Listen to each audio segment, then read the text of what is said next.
Apocalipse capítulo 3, versículo 20, diz assim: Eis que estou à porta e bato. Se alguém ouvir a minha voz, abrir a porta, entrarei em sua casa, com ele cearei e ele comigo. Ao que vencer, lhe concederei que se assente comigo no meu trono, assim como eu venci, e me assentei com meu Pai no seu trono. Quem tem ouvidos, ouça o que o Espírito diz à igreja. Vou repetir: eis que estou à porta e bato. Se alguém ouvir a minha voz, abrir a porta, entrarei em sua casa, com ele cearei e ele comigo. Amém? Deixa a sua Bíblia aberta, que a gente vai andar um pouquinho aí. Espírito Santo, nós estamos diante da Tua Palavra, e a Tua Palavra é poder, é transformação, é cura. A profecia, Senhor, a sua função é para exortar, para edificar e para consolar. Nos exorte essa noite, se for preciso. Nos edifique essa noite, se for preciso. Nos console essa noite, se for preciso. Mas dá-nos a Tua Palavra essa noite. Faça-nos sair daqui hoje alimentados. Faça-nos sair daqui enriquecidos pela Tua Palavra, Senhor. Em nome de Jesus, Espírito Santo. Que aquilo que cantamos aqui seja uma verdade. Que o Senhor cresça e nós possamos diminuir em Ti. Em nome de Jesus. Amém.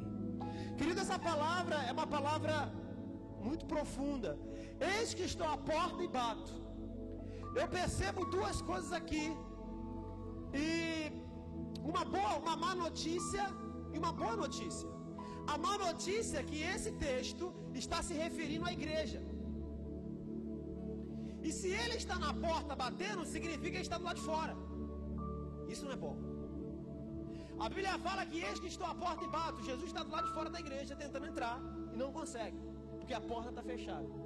A boa notícia é que ele continua batendo, querendo entrar. Ainda dá tempo de abrirmos a porta.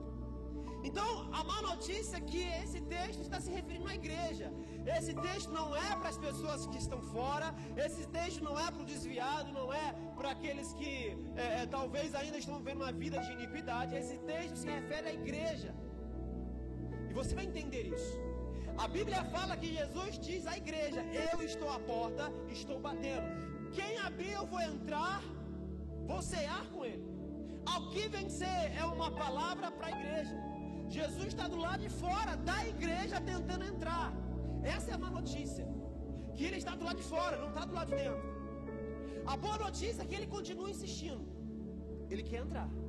Ele continua querendo entrar, ele continua a bater, ele continua desejando a sua noiva, ele continua querendo estar com a sua noiva, ele continua querendo desejar ter intimidade com a sua noiva, ele continua batendo, para que eu e você possamos deixar ele entrar.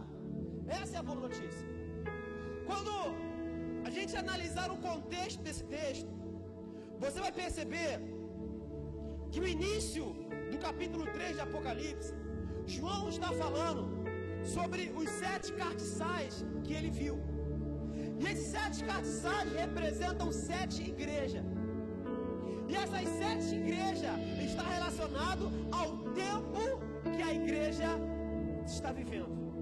E é isso que eu preciso que você entenda agora. Ele vai falando das 7 igrejas. Só que essas 7 igrejas é um marca-tempo. Essas 7 igrejas são processos que a igreja começou a viver desde a ascensão de Jesus ao céu, desde Atos capítulo 2 até os dias atuais. Vem falando das 7 igrejas. Aí eu vou falar para você aqui as características e o tempo das 7 igrejas, e vou convidar você a pensar qual é a igreja que nós estamos vivendo hoje. Será que é a quarta, a quinta, a sexta, ou será que nós estamos vivendo a 7ª igreja? Então, eu quero que você se atente comigo um pouquinho. Esses primeiros 10 minutos eu quero muito a sua atenção. Não que os outros você não tenha, mas eu preciso que você caminhe comigo. Você vai perceber que a primeira igreja que João está se referindo começa no capítulo 3. É a igreja de Éfeso. A igreja de Éfeso é a primeira igreja. É a igreja 100 anos depois de Cristo. É a primeira igreja. É a igreja dos discípulos. É a igreja do primeiro amor. A Bíblia fala que João diz assim: vocês trabalham com paciência. Todas as igrejas, sempre quando João tinha visão, Jesus falava assim: conheço as tuas obras. Todas as referências, quando João abria os castiçais, abriam as cartas, todas as referências, o texto sempre começava assim: conheço as tuas obras, conheço as tuas obras, conheço. De todas as 7 igrejas, ele falava: conheço as tuas obras. Ou seja, a primeira coisa que eu entendo aqui, que nada vai ficar encoberto. Todas as ações, todos os frutos, todas as sementes, todas as obras que a igreja tem praticado, tem ficado conhecido no Senhor, no coração de Deus. Todas as vezes que ele vem se referindo à igreja, ele fala: conheço as tuas obras, conheço as tuas obras, conheço as tuas obras. E a igreja de Éfeso, que é a primeira igreja, que é a igreja de 100 anos depois de Cristo, que foi a primeira carta que se abriu, ele fala: conheço as tuas obras, e você tem trabalhado com paciência, você tem sofrido, você, porém, tem deixado o primeiro amor. Ele vai trazendo as obras mais e as obras boas da igreja. Todas as cartas, a visão de João vai trazendo a referência dos bons frutos e dos frutos ruins. Os bons frutos da igreja de Éfeso, que é a igreja apostólica, que é a igreja de 100 anos depois de Cristo, que é a primeira igreja que João vê, é uma igreja que trabalha muito, é uma igreja que se entrega muito, é uma igreja fiel ao Senhor. Porém, devido ao seu tempo, devido à sua caminhada, eles começaram a perder a sua intensidade, eles começaram a perder o seu primeiro amor. Essa é a primeira igreja. Nós estamos nela? Não. Essa foi a primeira igreja, foi a igreja de 100 anos depois de Cristo. A segunda igreja, o texto ele vem falando, eu não vou aqui ler cada versículo, senão nós vamos ter que ler o capítulo 3 inteiro, e vai nos tirar tempo, e nós precisamos correr hoje. A segunda igreja é a igreja de Esmirna, que é cerca de 100 anos a 300 anos depois de Cristo. É a igreja dos mártires. É a igreja que João fala assim: vocês são pobres, mas na verdade vocês são ricos.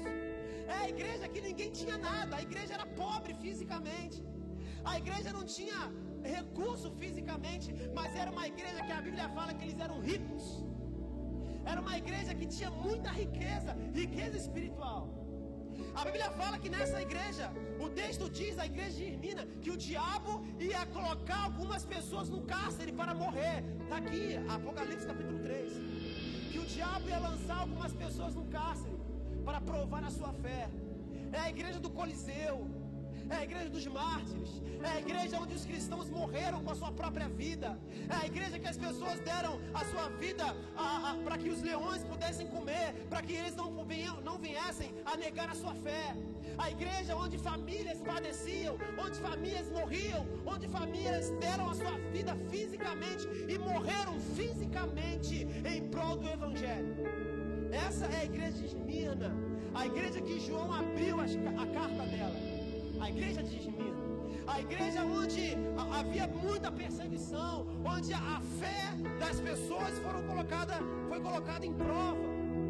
Essa é a nossa época? Não, querido. Isso já passou, já aconteceu. Esse tempo dessa igreja não vai acontecer. A terceira carta que João abre é a carta da igreja de Pérgamo, que é posterior aos 300 anos depois de Cristo, até os 500 anos. A igreja de Pérgamo, que é a terceira, e a quarta igreja, que é a igreja de Tiatira, que se aproxima de 300, juntando as duas igrejas, junta aí de 300 a 1500 anos depois de Cristo. É a igreja da idolatria. A igreja de Pérgamo, a igreja de Tiatira, é a igreja do início do cristianismo católico romano. É a igreja onde o trono foi tirado. Você for ler lá, você vai ver. O trono foi tirado. Foi colocado outra pessoa no lugar. A igreja de Pérgamo e a igreja de Tiatira, principalmente a igreja de Tiatira, fala sobre prostituição. Fala sobre espírito de Jezabel. Fala sobre tomar o trono, tomar o lugar. Fala sobre manipulação.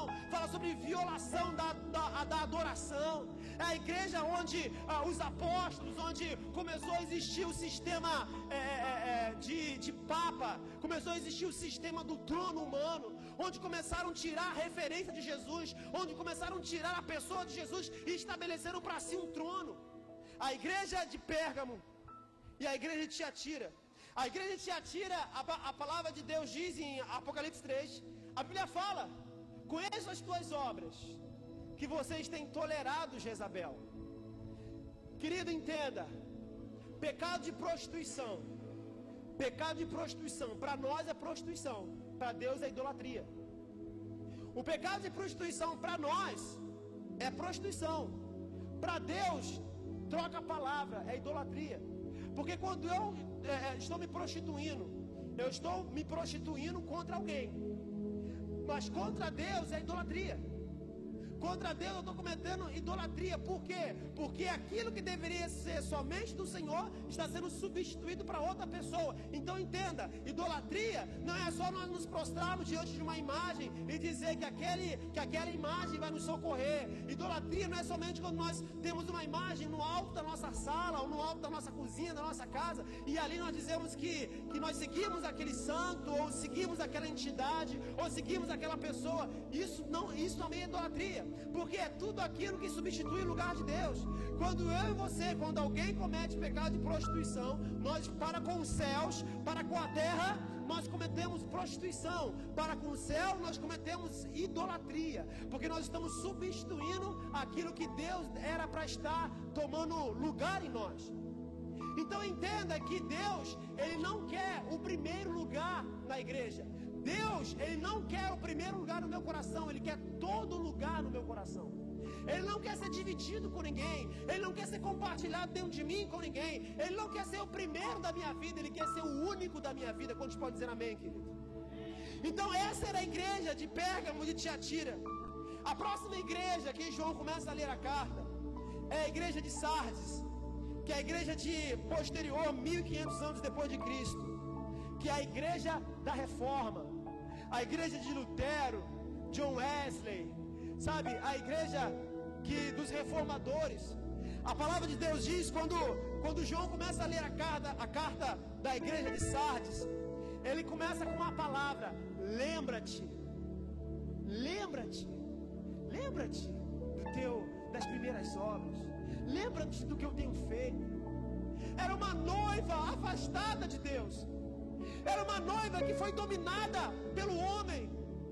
Quando João lê a carta à igreja de Sardes, a igreja dos 1500 anos, era uma igreja dominada pelo homem, e Jesus veio com compaixão no seu coração, porque é a sua noiva.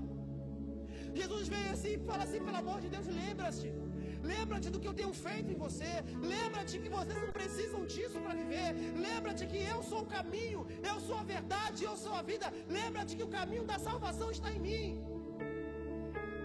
E a palavra de Deus diz que Ele vem trazendo à memória as obras, Ele vem trazendo à memória a cruz, Ele vem trazendo à memória a crucificação.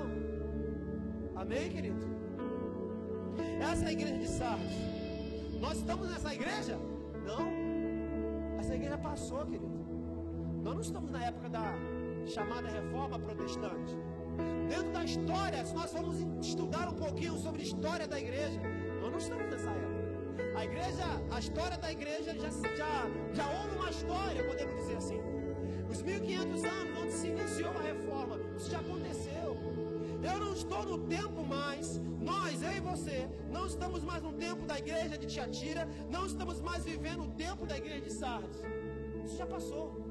E a palavra, ou a visão de João, já se cumpriu, querido. Não vai se cumprir mais. Isso já aconteceu. A carta foi aberta, já foi lida. Isso já aconteceu. A penúltima igreja é a igreja de Filadélfia. E talvez de todas as igrejas, foi a igreja mais que se aproximou, vamos dizer assim, de uma perfeição maior. Foi Filadélfia. Filadélfia se aproxima, dentro da história da igreja, 1800 anos depois de Cristo. Se cumpre essa visão de João.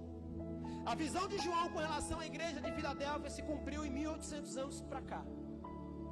Em 1800 anos, quando João começa a ler, ele fala exatamente de uma igreja avivada, de uma igreja que guardou a promessa. Foste fraco, mas permaneceste fiel. Uma igreja que conseguiu, mesmo não ter um pouco recurso, conseguiu se apaixonar pelo Senhor, conseguiu guardar a palavra, mesmo tendo pouca força. Eles conseguiram permanecer fiel. Será que foi coincidência os avivamentos que nós conhecemos hoje terem acontecido de 1800 anos para cá? Quando foi que aconteceu o avivamento do país de Gales? Quando foi, querido? 1900. Próximo a 1900. O avivamento do país de Gales, da Grã-Bretanha, aconteceu próximo a 1900. A promessa, a carta de João sendo cumprida, os grandes avivamentos, a igreja missionária, nunca foi enviado tanto missionário quanto a partir de 1800 a 1900. A igreja avivada, a igreja apaixonada, a noiva em que se entregava. A palavra de João acerca da igreja de Filadélfia, ela se concretizou em 1800, em 1900. Uma igreja avivada, uma igreja apaixonada, uma igreja que voltou a ser uma igreja primitiva. Uma igreja que tinha pouco, mas se apaixonava muito. Uma igreja que não esperava recurso para fazer. Uma igreja, querido, que era fraca, mas era muito forte. O avivamento do país de Gales começou com poucas pessoas, e ele acontece até hoje. Quando você começa a estudar sobre o avivamento do país de Gales, você começa a sentir o Espírito Santo. É incrível. É incrível. É coisa certa isso acontecer.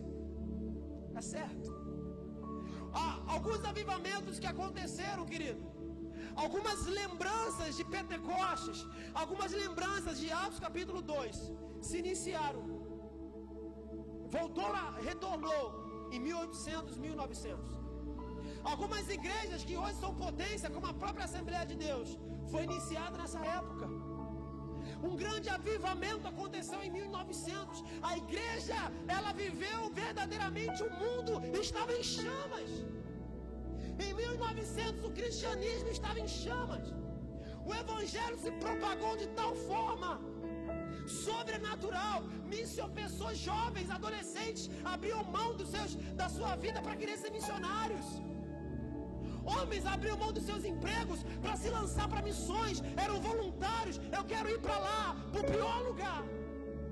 Quando o pastor chegava na igreja, quando as pessoas chegavam, querido, você lê em livros isso. Quando as pessoas chegavam, você lê livro de Moody sobre o mundo em chamas e outros livros mais. Aquele o mundo em chamas do avivamento de Gales. Qual o nome do autor? Peter. Lembra? Todos os avivamentos que aconteceram foram avivamentos que as pessoas se entregavam muito. As pessoas se lançavam demais. Você começa a ler livros da história da igreja, você percebe quando o pastor, quando alguém chegava na igreja e trazia um relato de um país, trazia um relato de uma etnia, trazia um relato de um lugar onde havia muita perseguição, onde havia fome, onde havia pouco recurso acerca do evangelho, as pessoas corriam para lá. Sabe qual era a bênção da igreja de Filadélfia que se concretizou em 1800 e 1900? Era morrer pelo evangelho. A alegria daquela igreja era padecer pelo evangelho. Era isso que satisfazia aquele povo. Só que, irmãos, não é o tempo ao qual nós estamos vivendo. Porque a Bíblia fala de uma última igreja, que quando estivéssemos vivendo essa igreja, viria o arrebatamento. Isso me assusta. Isso me assusta. A última igreja, que é a igreja que nós vivemos hoje, que é a igreja que você for ler acerca do arrebatamento, da volta de Jesus, você vai ver que são as mesmas características. Quando fala que ele vai vir, quando ninguém estiver esperando. Ele falou da parábola, e já foi pregado aqui, a parábola das 10 virgens. Quando elas dormiram, o noivo veio. E a Bíblia nos dá caminhos para que nós possamos entender as migalhas, os pães de migalhas, as migalhas do pão, né? Igual aquela migalhas do pão do pé de feijão. Tem uma ilustração sobre migalhas do pão do pé de feijão, foi ótimo. Obrigado, minha infância que foi ótimo. Desconsidere o que eu acabei de falar. Mas você entendeu? Caminho, pistas. A Bíblia nos traz pistas. Ela nos faz entender algumas coisas. Então a palavra de Deus diz que ele vai vir como um ladrão à noite. Ninguém vai estar esperando. As pessoas vão estar dormindo. Ele vai vir como um ladrão vem durante a noite. A noite é a hora de dormir, é a hora de sono. Ele vai vir quando a carta que João leu estiver vivendo uma igreja que dorme, uma igreja que está sonolenta. Jesus vai vir quando a sétima igreja, quando o sétimo selo for aberto, quando a sétima igreja começar a se manifestar. Jesus vai vir num tempo quando as virgens estiverem dormindo, quando as virgens estiverem imprudentes. E esse é o tempo da sétima igreja. O tempo que eu estou vivendo, o tempo que você está vivendo. Estamos vivendo, querido, esse tempo. A igreja de Laodiceia, apóstata. Agora eu quero convidar você a abrir aí a sua Bíblia novamente em Apocalipse capítulo 3,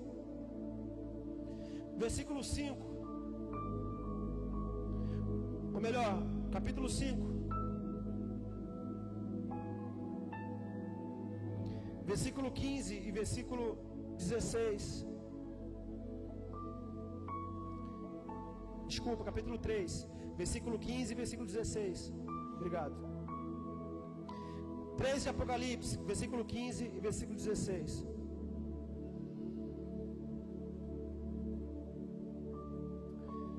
Está falando da igreja de Laodiceia, a última igreja, a última noiva. Conheço as tuas obras, que nem és frio e nem quente. Quem dera foras frio ou quente. Assim, porque és morno e não és frio nem quente, vomitar-te-ei da minha boca. Essa é a última igreja. Eu quero trazer uma referência para você, querido. Existe uma ligação da noiva mencionada, da última carta de João, com a mesma referência de Sulamita. Sulamita, ela representa a noiva. Ela representa a noiva de Cantares de Salomão. Ela representa a igreja. Eu queria convidar você a abrir sua Bíblia aí, Cantares de Salomão, capítulo 5. Cantares de Salomão, capítulo 5. Vou esperar você abrir. Eu preciso que você acompanhe isso. Cantares de Salomão, capítulo 5, versículo 2.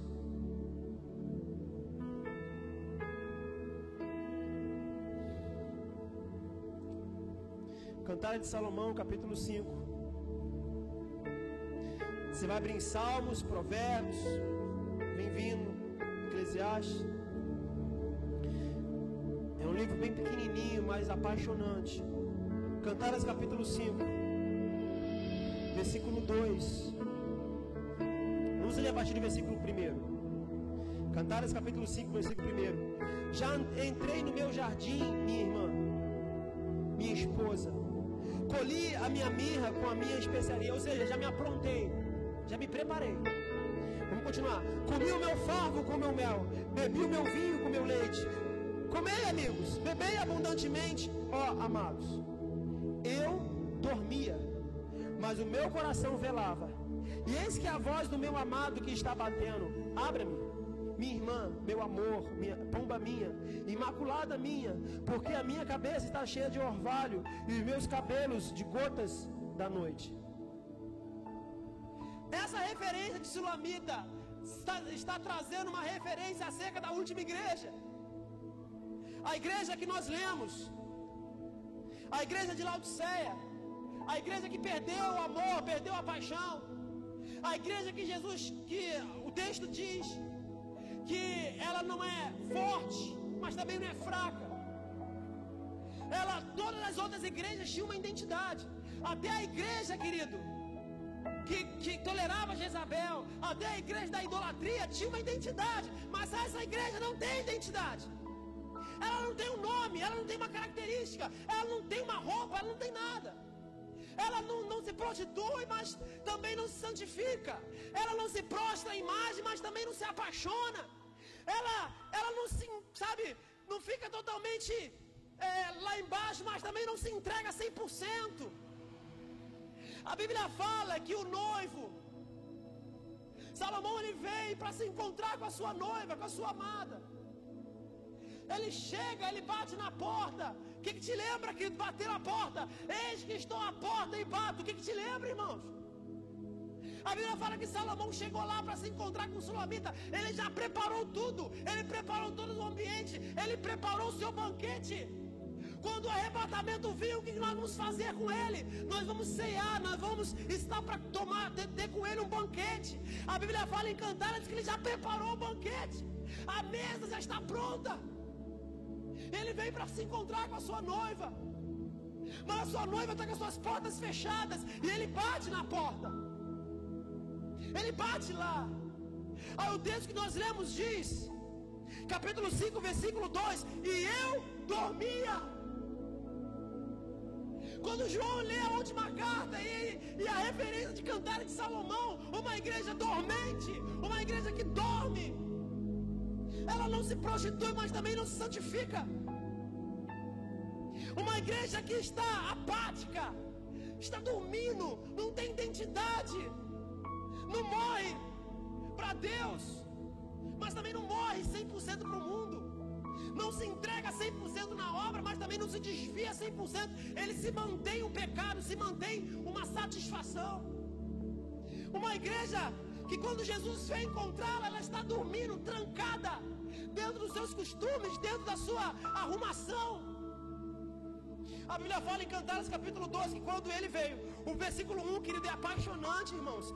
Entrei no meu jardim, e ele se apaixona, minha irmã, minha esposa. Não chama mais de noiva, é minha esposa, não é apenas uma amada, ele já chama de esposa. Colhi a minha mirra com a minha especiaria, comi o meu favo com o meu mel, bebi o meu vinho, o meu leite, comei amigos, bebei abundantemente, ó amados. Ele está com a mesa pronta, a fartura de alimento, a mesa está preparada, a ceia está preparada, vamos ceiar com ele. O céu já se preparou para isso. Aí ele vem para encontrar a Sulamita, e ela responde: ouviu meu amado me chamando, bateram na minha porta, mas eu dormia. O texto continua: mas o meu coração velava. O que é isso? A referência de Apocalipse. Ao mesmo tempo que está dormindo, ao mesmo tempo está velando. Como assim? É a igreja que não é quente, mas também não é fria. Você consegue entender isso, querido? Eu dormia, mas ao mesmo tempo velava. Que coisa é essa doida? Como que ela está dormindo e ao mesmo tempo está olhando? É a igreja que ela é morna. Ela não está do lado de fora esperando o noivo. Ela não está acordada. Ela não sabe se está dormindo, se está acordada. Ela está morna. Ela está dormente. Essa referência de Cantares é uma referência profética da última igreja. É o estado da última igreja. É o nosso estado. Uma igreja dormente. O texto, ele continua. Versículo 4 de Cantares, capítulo 5. Vamos ler o versículo 3. Já despi a minha roupa, como tornarei a vestir? Já lavei os meus pés, como tornarei a sujar? O meu amado pôs a sua mão pela fresta da porta, e as minhas entranhas estremeceram por ele. Irmãos, que coisa louca é essa? Era uma mulher que dormia e ao mesmo tempo ela velava. Ela não estava pronta. A Bíblia fala que já despi da minha roupa, já arranquei a minha roupa, já não estou pronta, não vesti a minha roupa como noiva. Como que eu vou abrir a porta para o meu amado? Aí o texto continua: o meu amado pôs a sua mão pela fresta da porta, e as minhas entranhas estremeceram por amor dele. Era uma mulher que sentia a presença dele. Era uma mulher que quando ele chegou na porta e colocou a mão pela fresta, ela sentiu nas suas entranhas a presença daquele homem que estava lá. Mas ela não se entregou, ela não abriu a porta a tempo.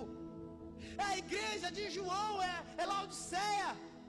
É a igreja que não percebe a sua presença. Ela sente a presença, ela sente o arrepio, mas ela não se entrega 100% pelo noivo.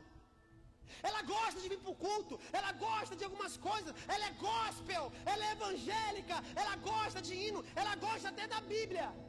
ela sente as suas entranhas se mexerem, ela consegue reagir a quando um louvor é tocado, ela consegue reagir quando o Espírito Santo vem, ela sente o Espírito Santo, mas o noivo continua do lado de fora. O noivo ainda não entrou para ter total domínio sobre ela. O noivo, ela ainda não é totalmente do Senhor, ela vive ainda dormente. E o texto de Apocalipse, ele vem falando dessa noiva, dessa igreja. Ele vem trazendo essa última referência. Continue a cantar, deixa que eu leia o Apocalipse.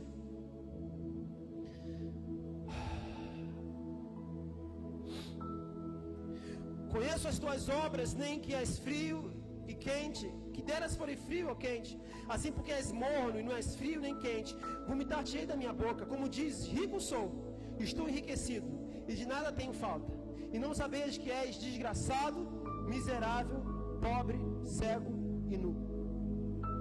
É a última igreja, é o estado da última igreja. Cantares, no capítulo 5, no versículo 5, continua. Acompanhe comigo. Eu me levantei para abrir o meu amado, e as minhas mãos gotejavam de mirra, os meus dedos de mirra com doce aroma, sobre aldravas da fechadura. Eu abri o meu amado, mas o meu amado tinha se retirado, e tinha ido. A minha alma desfaleceu quando ele falou, busque-o, e não achei. Chamei-o, e não me respondeu. Quando isso vai acontecer, querido? Vocês não estão entendendo, irmãos? Você está falando de arrebatamento. Está falando da volta de Jesus. Eis que estou à porta e bato. Igreja de Laodiceia, que somos nós. A Bíblia fala, irmãos, aquela mulher estava cheirosa, mirra desciam pelas suas mãos, ela tinha muito preparativo, ela tinha muita fitinha, ela se preparou. A Bíblia fala, olha, vamos partir do versículo 4. O meu amado pôs a sua mão pela fresta da porta, e as minhas entranhas estremeceu por amor dele. Eu me levantei para abrir o meu amado, e as minhas mãos gotejavam de mirra, os meus dedos de mirra com doce aroma sobre as aldravas da fechadura. Eu abri o meu amado, mas o meu amado já tinha se retirado, tinha ido. A minha alma desfaleceu porque ele falou, busque e não achei. Chamei-o e não me respondeu. Era uma mulher cheirosa, uma noiva cheirosa. Ela se vestiu. Antes ela estava sem roupa. Depois ela se vestiu e foi abrir a porta. Era uma mulher que se preparou muito, mas a sua preparação foi tarde demais. Os seus preparativos não foram suficientes para atrair o noivo. Querido, entenda. Às vezes o nosso preparativo não é o suficiente, porque Deus não quer o nosso preparativo, Ele quer o nosso coração. Nesse momento você pode glorificar o Senhor.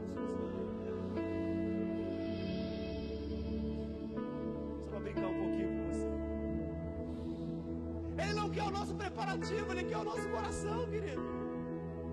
A Bíblia fala que ela estava dormindo, deitada, dormindo, e o amado está batendo na porta. Ela sente o cheiro dele, as entranhas dela se mexem, se locomovem.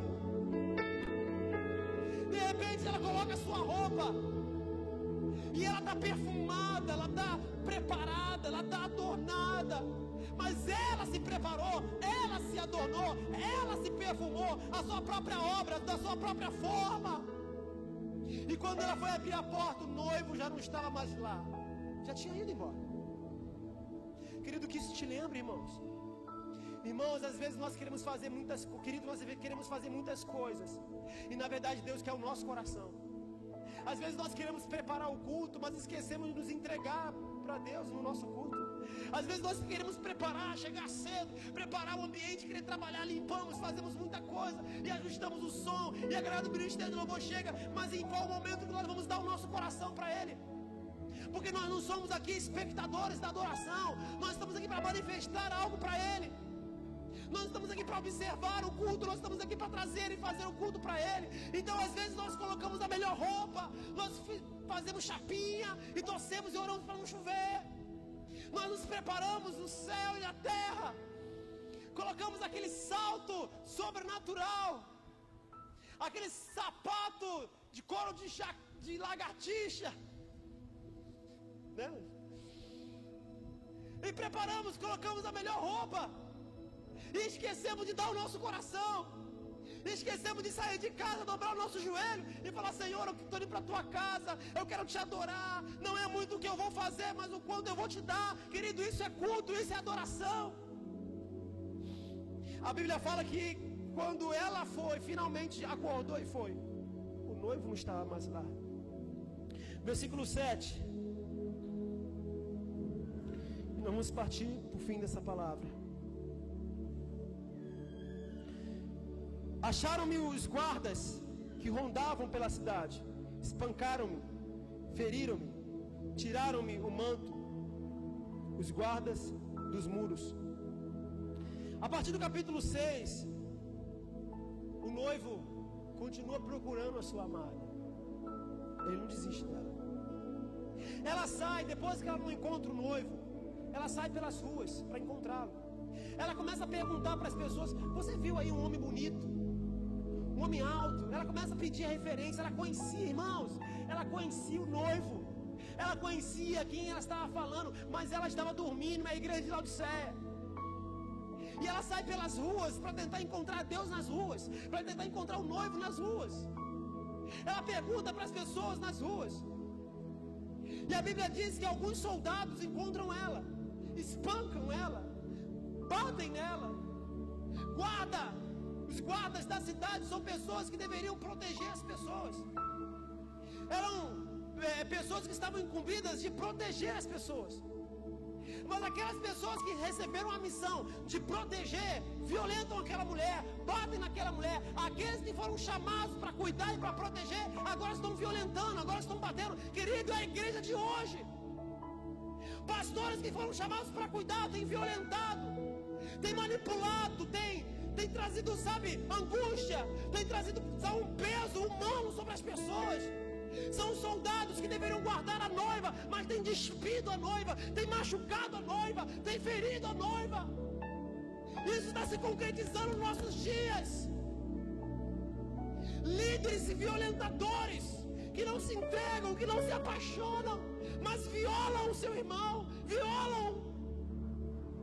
Pastores que querem apenas se enriquecer, que querem apenas usar aquilo que a ovelha tem para cumprir o seu ministério, para cumprir aquilo que eles acham que devem cumprir, e tentam conduzir as pessoas para fazer aquilo que ele tem que ser feito para ele. Guardas que deveriam proteger você, agora estão tirando a sua autoridade, porque roupa é autoridade, é santidade, é ministério. Pessoas que deveriam proteger estão ferindo.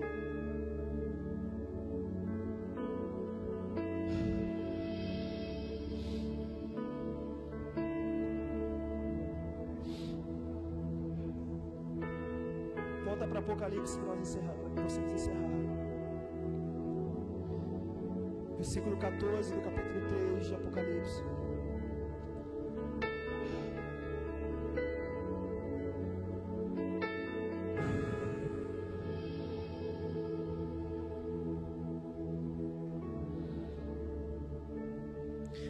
O anjo da igreja que está em Laodiceia escreve: Cristo diz um amém, testemunha fiel e verdadeiro, o princípio da criação de Deus. Conheço as tuas obras, que nem és frio nem quente. Quem dera foste frio ou quente, assim porque és morno, nem és frio nem quente. Vomitar-te-ei da minha boca.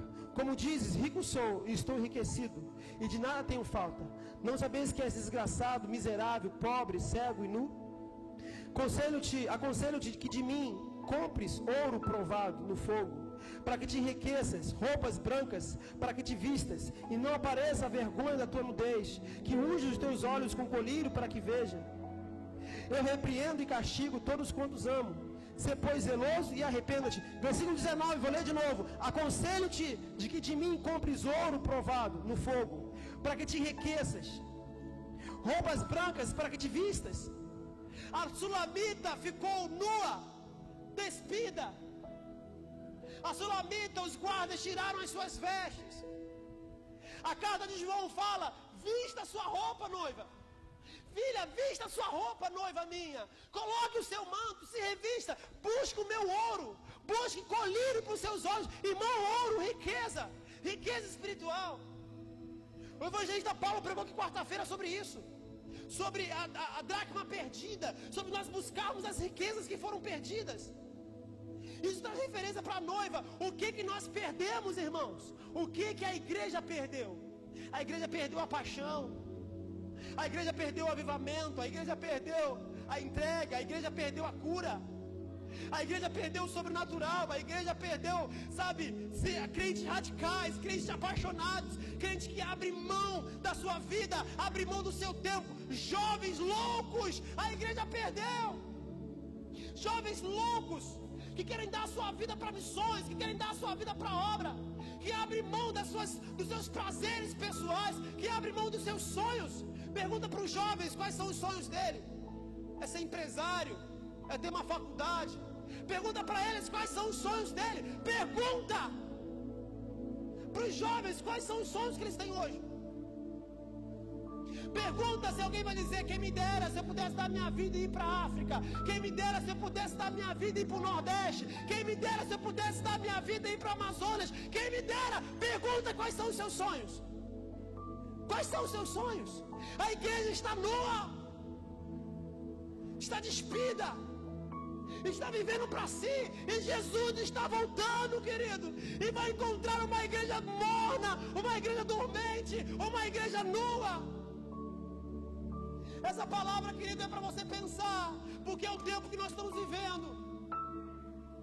A Bíblia fala: aconselho que de mim compres ouro provado no fogo, que te enriqueças roupas brancas, ou seja, santidade, para que te vistas, e não apareça a tua vergonha, a tua nudez, que unja os teus olhos com colírio, para que veja uma igreja sem visão. Eu repreendo e castigo tudo quantos amo. Se pois zeloso, arrependa-te. Eis que estou à porta e bato. Se alguém ouvir minha voz, abrir a porta, entrarei em sua casa, com ele cearei, e ele comigo. De todas as 7 igrejas, a única que ele fala que está do lado de fora é a igreja de Laodiceia. A única que ele fala que está na porta batendo é a única igreja. De todas as, até a igreja que tolerava Jezabel, até a igreja da idolatria, até aquela igreja, ele não fala isso. Mas a igreja morna, que é a pior igreja, que é a pior igreja, é a igreja sem autoridade, sem identidade, sem autonomia. Ele fala: eu estou do lado de fora, estou batendo. Josué Irion, um missionário que na minha juventude que me motivou muito, e ele conta uma ilustração de uma missionária nos Estados Unidos.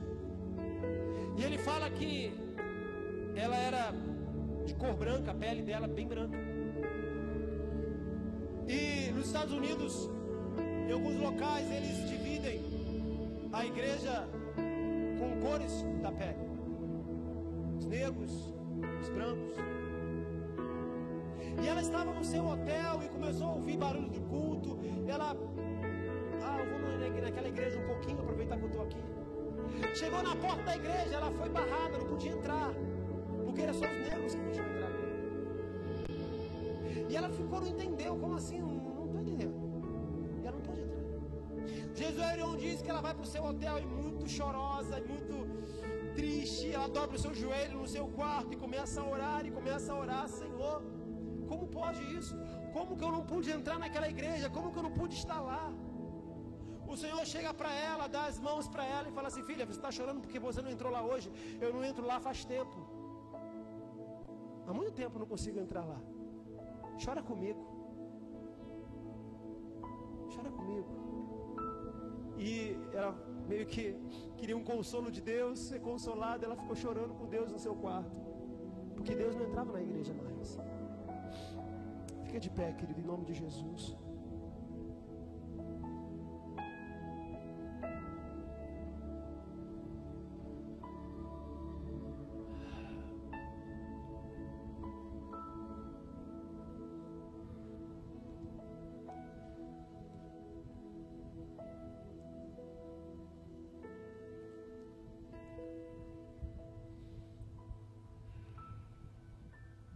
Existe uma boa notícia para você.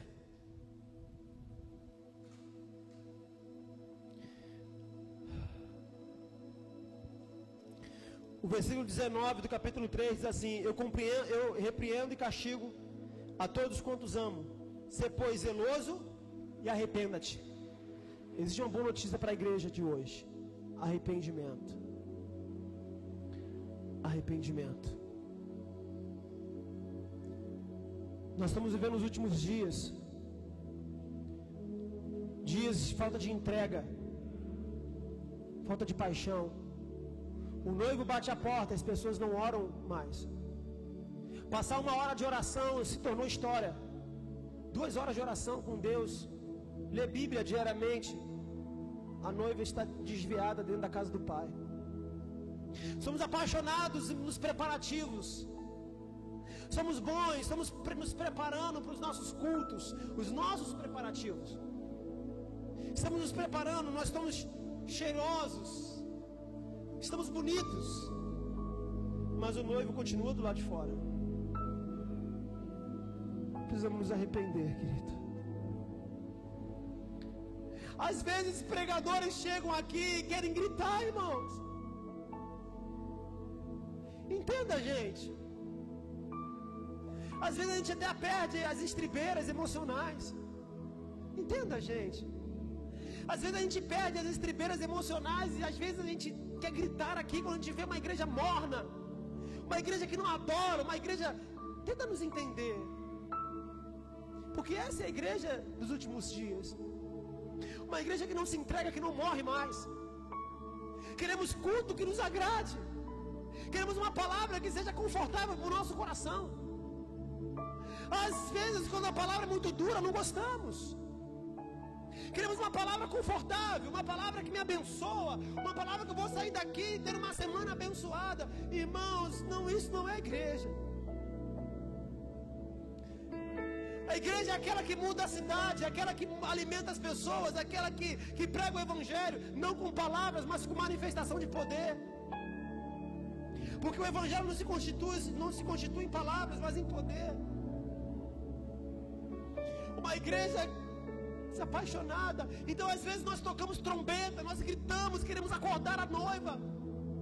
Às vezes gritamos em oração, às vezes gritamos até na carne, de tão desesperado que às vezes a gente fica.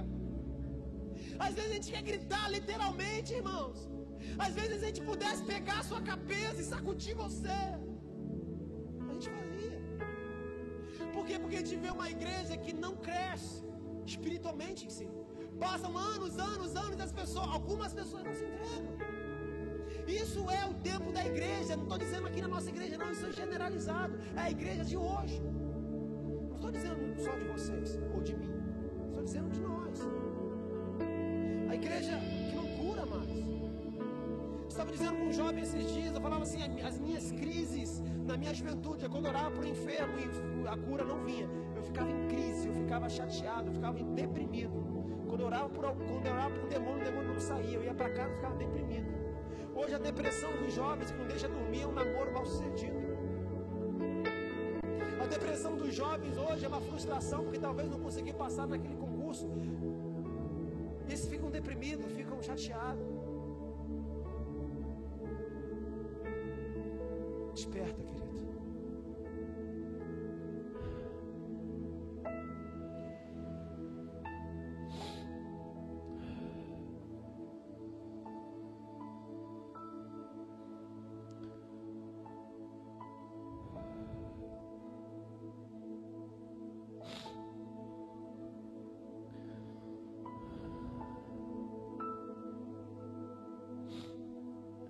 Senhor, eu quero, quando o Senhor voltar, eu quero estar dormindo no meu pecado.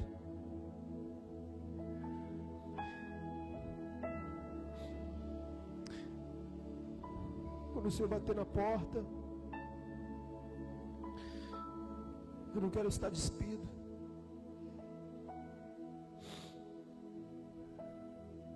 Eu quero que a porta esteja aberta para que o Senhor entre por ela. Quando o Senhor voltar, eu quero ir contigo, com a minha esposa, os meus filhos, os meus pais, os meus amigos. com essa igreja. Eu quero poder chegar lá e ver essas pessoas que estão aqui. Eu quero poder chegar lá e falar, cara, valeu a pena. Valeu a pena o sacrifício, valeu a pena a renúncia, valeu a pena a dor, valeu a pena a lágrima. Valeu a pena. Estamos vivendo os últimos dias, a última igreja, a última carta. Mas uma igreja que dorme, que não se entrega, que não se apaixona. Uma igreja que não cura, que não liberta.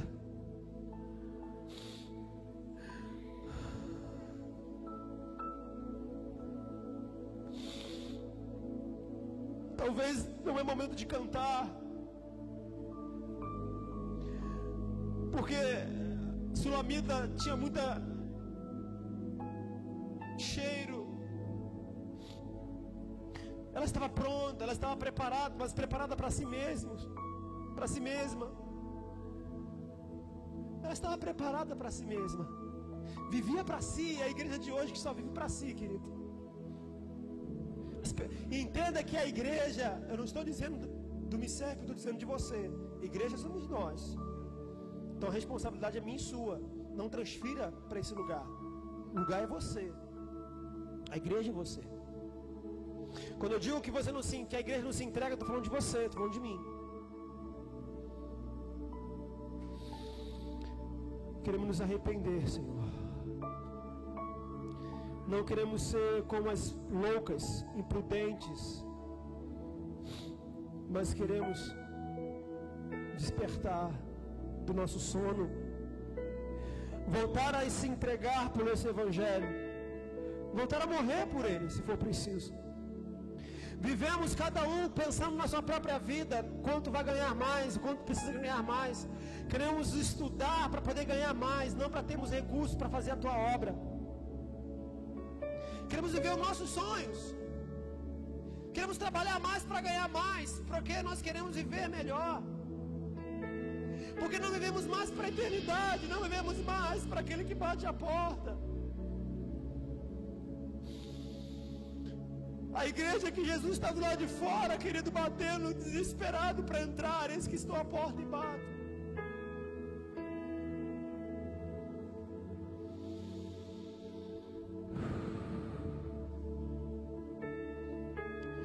Irmão, se isso aqui não mexe com você, eu não sei mais o que fazer.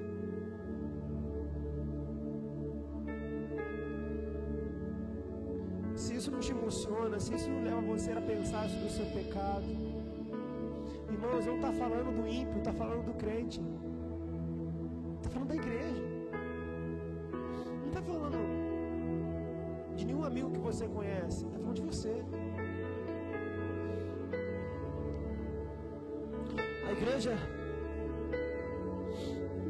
sabe, não sei mais o que fazer, não tem mais o que fazer para despertar você, para você acordar, abrir mão do seu vício, do seu pecado,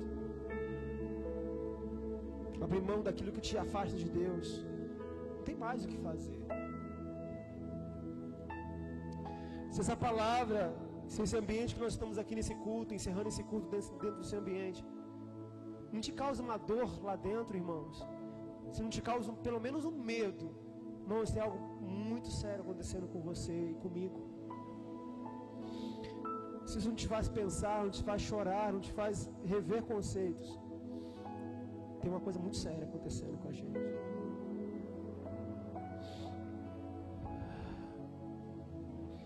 Feche os seus olhos, se arrependa do seu pecado nesse momento.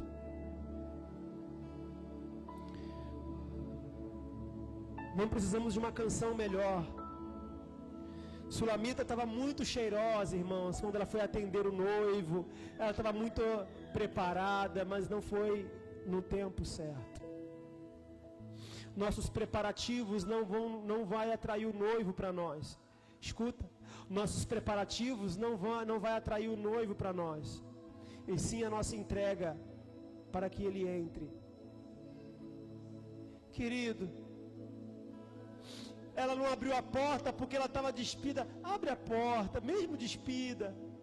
Deixa ele entrar e curar você. Ela não abriu a porta porque ela ficou com medo de sujar os pés.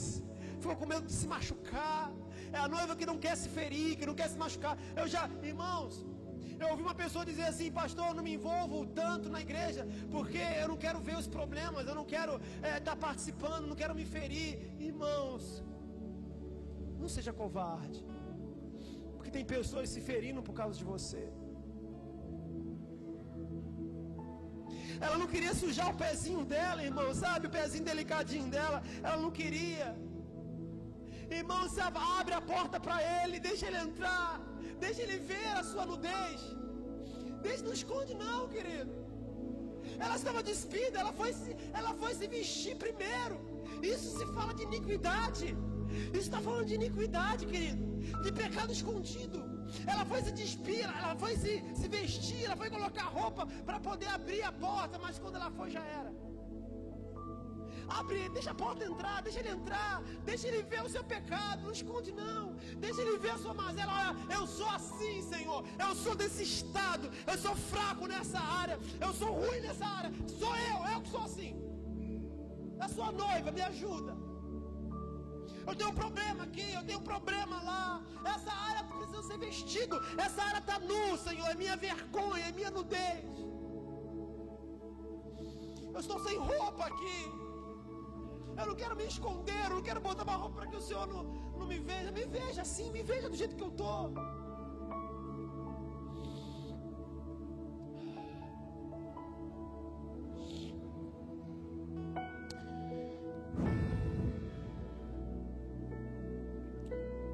Se arrependa, querido.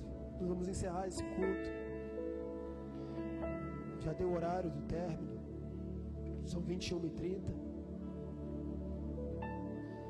Se arrependa dos seus pecados.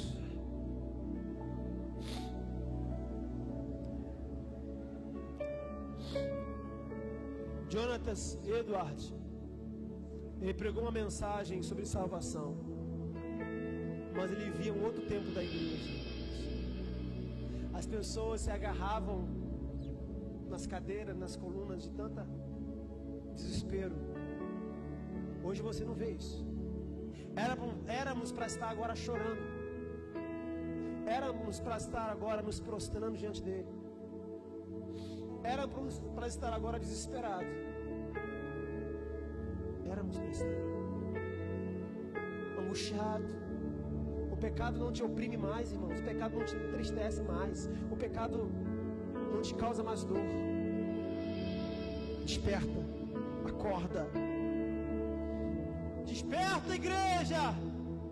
Não sou eu que estou dizendo isso aqui, é o Senhor. Desperta. O noivo continua na porta batendo, chamando a sua noiva. Desperta. Eis que estou à porta e continuo a bater. Desperta. Abra a porta para mim, deixa eu ver a sua mazela. Deixa eu curar você do jeito que você está. Venha para mim do jeito que você está. Deixa eu ver a sua ferida. Deixa eu ver a sua dor. Enquanto há tempo.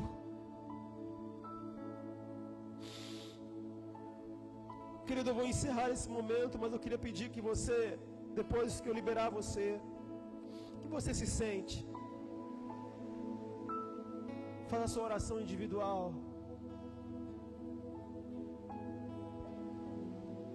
Reveja quais são os seus sonhos. Quais são os seus objetivos de vida. Onde você quer chegar. Quais são os seus sonhos? Quais são os seus sonhos? Sonha de ter uma casa melhor? Um carro melhor? Esse é o teu sonho? Irmãos, não.